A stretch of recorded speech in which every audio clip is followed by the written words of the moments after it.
Taste the Daily. Villupuram அருகே கடந்த ஆண்டு 86 கோடி ரூபாய் மதிப்பீட்டில் கட்டப்பட்ட தடுப்பணையின் வாய்க்கால் காங்கிரீட் சுவர் திறப்பு விழாவிற்கு முன்பே இடிந்து சேதமடைந்தது அதிர்ச்சியை ஏற்படுத்தியுள்ளது. ஏனாதிமங்கலம் அருகே தென்பெண்ணை ஆற்றில் எல்லை சத்திரம் தடுப்பணையின் வாய்க்கால் காங்கிரீட் சுவர் 86 கோடி ரூபாய் மதிப்பீட்டில் திமுக அரசு நிதி ஒதுக்கீடு செய்து 5 மதகுகள் கொண்ட தடுப்பணையை அமைத்து அதற்கு வாய்க்கால் காங்கிரீட் சுவர் கட்டியது. விவசாயிகள் பல்வேறு கட்ட போராட்டங்களுக்கு பிறகு நிர்வாகத்திறனற்ற ஸ்டாலின் ஆட்சியில் அதிகாரிகளின் மெத்தன போக்கு தரமற்று 86 கோடியில் கட்டப்பட்டு ஒரு வருடம் கூட ஆகாத நிலையில் தடுப்பணையின் வாய்க்கால் காங்கிரீட் சுவர் மழையால் அடித்துச் செல்லப்பட்டது. கடந்த ஜூலை மாதம் 24ஆம் தேதி இந்த அணையை பார்வையிட்ட விவசாய சங்க நிர்வாகிகள் தடுப்பணையின் வடக்கு தெற்கு கரையோரம் சுமார் 500 மீட்டர் நீளத்திற்கு பாசன வாய்க்கால் அமைத்தால் 7 கிராமங்கள் பாசன வசதி பெறும் என்பதால் உடனடியாக கட்டி முடிக்க வேண்டுமென வேண்டுகோள் விடுக்கப்பட்டது.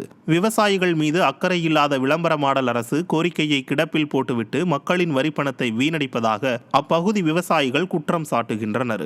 கமிஷன், கலெக்ஷன், கரப்ஷனில் மட்டுமே குறிக்கோளாக இருக்கும் ஸ்டாலினின் திமுக அரசு இனிமேலாவது தடுப்பணையில் தரமான சுற்றுச்சுவர் அமைத்து தர வேண்டும் என வலியுறுத்தப்பட்டுள்ளது.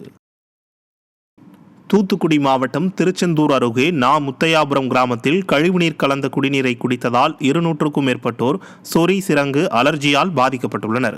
மருத்துவமனையில் சிகிச்சைக்காக சென்றபோது அசுத்தமான குடிநீரை குடித்ததால் தோல் நோய்கள் வந்துள்ளதாக மருத்துவர்கள் கூறியதாக மக்கள் வேதனை தெரிவித்தனர்.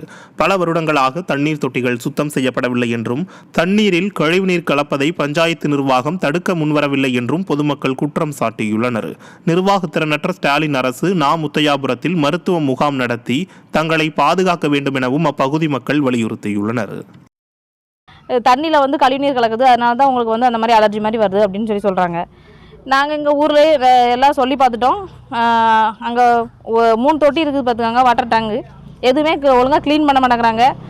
எங்கள் ஊருக்கு வர்ற தண்ணீர் குழாயிலையும் அந்த கழிவுநீர் கலக்குதுன்னு சொல்கிறாங்க. அதையும் நாங்கள் கம்ப்ளைண்ட் பண்ணி பார்த்துட்டோம். ஒருத்தர் எதுவுமே நடவடிக்கை எடுக்க மாட்டேங்கிறாங்க. அந்த கழிவுநீர் கலக்கினால தான் இந்த மாதிரி வருதுன்னு சொல்லி டாக்டர்ஸும் சொல்கிறாங்க.